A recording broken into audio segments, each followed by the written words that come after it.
নমস্কাৰ বন্ধু বান্ধৱীসকল, আপোনালোকৰ কি খবৰ? নিশ্চয় ভালে আছে আপোনালোক। মোৰো ভালেই বাৰু।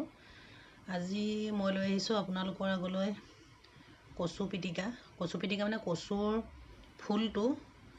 আহকচোন কেনেদৰেনো মই বনাম তাকে আপোনালোককো দেখাম। এয়া হ'ল কচু ফুল বুলি কওঁ আমি, কিছুমানে কচু পেপা বুলিও কয়, কিছুমানে কচু কলা বুলিও কয়। আৰু তাকে আজি আপোনালোকৰ আগত বনাই দেখাব বিচাৰিছোঁ। আহকচোন। এয়া হ'ল শুকান মাছ আৰু এয়া হ'ল কচু ফুল। তাৰ কাৰণে মই প্ৰথমতে শুকান মাছখিনি অকণমান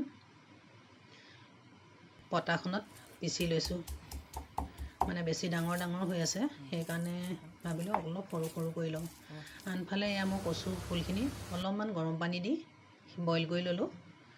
আৰু বইল কৰিলে অকণমান বস্তুটো কোমল হয়, তেতিয়া সোনকালে সিজি যায়। তাৰ কাৰণে লৈছোঁ মই অলপ নহৰু আৰু পকা জলকীয়া 2-3টামান লৈছোঁ। তাৰপিছত শুকান মাছ এয়া গুড়ি কৰি লোৱা শুকান মাছখিনি। তাৰপিছত কেৰাহীত অলপমান তেল দি লৈছোঁ, বেছিও তেল দিয়া নাই। মোৰ কচু ফুল যিহেতু কম, সেইকাৰণে মই তেলো কমকৈ দিছোঁ।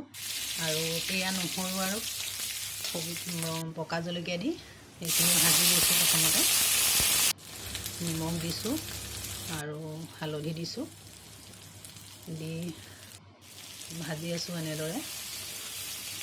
যেতিয়া কচু ফুলখিনি এইখিনি শুকাই অকণমান কোমল যেন হ'ব, তেতিয়া আমি তাত শুকান মাছখিনি দিম। মই এনেদৰে গাপতে সিজাই আছোঁ ঢাকনা মাৰি। আৰু এই শুকান মাছখিনি মই এনেদৰে ইয়াত দি দিলোঁ।